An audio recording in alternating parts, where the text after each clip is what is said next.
Today is going to be Metro Awakening time. Let's get into it. Okay, I'm here again at my desk, walking on my treadmill. The first time I went into the game, I noticed those dark, dystopian, post-apocalyptic vibes to it. Now, me personally, I have never played a Metro game before, until, of course, Metro Awakening happened on VR. I dived into the game right off the bat. I just saw the attention to detail, and it quickly brought me back to how Half-Life Alyx was made. Because let's be honest, guys, there are quite some games out for VR already, but sometimes we are really looking forward to that AAA title feel and look and cinematicness, so you can really immerse yourself. That's essentially why I got VR in the first place. So anyway, heading back to the game, I was looking around, picking up some objects, and really looking at the detail, the textures these objects were giving, the lighting, and not to forget, you can even play guitars and pianos in this game. Like when I pick up the guitar, I could actually strum the individual strings. Now, of course, I cannot full-fledged play the guitar in the game, like strumming, making chords and shredding away. This detail that they added already blew me away and just made me more excited for what was to come. Same thing with the piano. You can hit literally every key. Attention to detail. Yes, this game got it. I played it on the Quest, standalone. I played it through Steam VR with the Steam Link. I played it through Link from Meta. I played it through Virtual Desktop. Like, I tried out a lot of options. So if we head back to the standalone version, already compared to a lot of other games I have played standalone, it really packed a punch with the attention to detail, the lighting, the fidelity. Really amazing what they could pack onto just the standalone version. Heading into the game and you engage with a character, you play the intro and it just introduces you to the environment. It's a huge post-apocalyptic network of metros where society has built itself underground. You get introduced to certain characters, and at the beginning you're going to make contact with one of the enemies basically and have to engage in a battle with 2 or 3 other companions.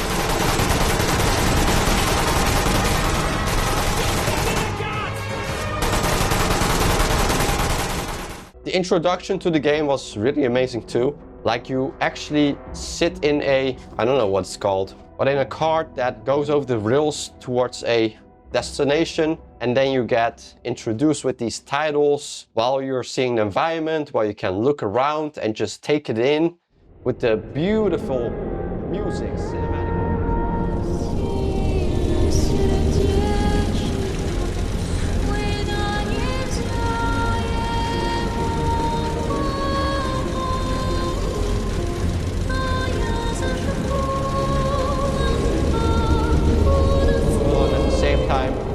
That was one of the moments where I thought, this is VR. This is how it's supposed to be. And at the beginning you have an introduction round where you just walk through the networks. You get introduced to the underground society where people are hanging out, the station, the base, whatever you could say, just talking to each other. You have to fix a couple things like leaky pipes and interact with the valves and stuff like that.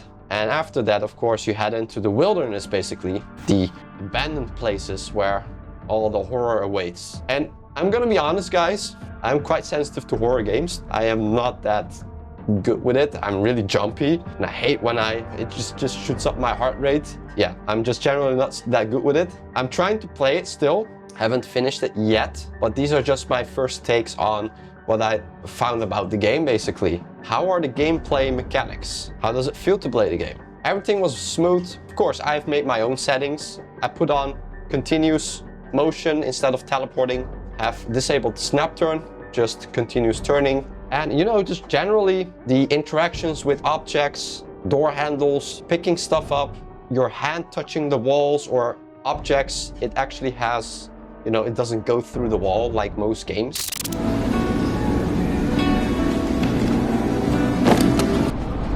I gotta go. Max out.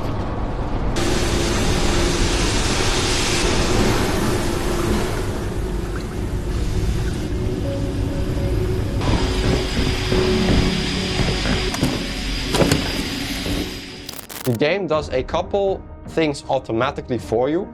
So think about like crouching, jumping, or even heading down the ladder. Climbing up, you have to do yourself, but if you head down, it just automatically slides down the ladder. Yeah, and the weapon handling, pretty smooth. I mean, you can use the weapon just like in real life. You have to reload it yourself, grab the magazine, load it in, cock the gun, and aim down the sights, shoot away. You got your helmet, I think, but you got your headlight. You know, just take your controller and just press the trigger on your forehead, and then it activates that light. Brings me to the next thing, which is the interaction with your backpack, basically, because your headlight can actually run out of battery and you have to recharge it yourself. And the way you do it is you take out your backpack and then you take out some kind of a charger device thingy, and you just spin the wheel around and around until the marker hits like that it's full, and then you got full battery again. And then you can use your lights, basically. Same goes for when you have to like charge other stuff. You attach the wires of that charger device towards whatever you want to charge and then do the same thing. So really interactive, I love that. Gives another kind of edge to the game. I played it on the normal setting, but I'm gonna tell you guys that if I say that ammo is really important in this game, it is really important in this game, because it could be the normal setting though, but I definitely had to shoot like 5, 6, 7, 8 bullets in order to like kill off an enemy. You can imagine that. And then I just find a couple bits of bullets that I can like put in, and it's empty again. When those monsters spawn and you have to empty 7 to 8 bullets every time on each of them, then your mag eventually just gets empty and your gun is useless at that time. So the only thing that I could do was slap the monsters with my handgun. And it takes a god-awful amount of times in order to kill the monsters with just smacking them. And the handgun isn't that really long. I mean, later in the game you will get like an AK and you have to do it with that. And it's short, and when you want to smack them, they usually are really fast and just attack you and zap you out of your life. Before you know it, you're gone. Again, perhaps this was just because of the normal setting, and maybe the easy setting is different.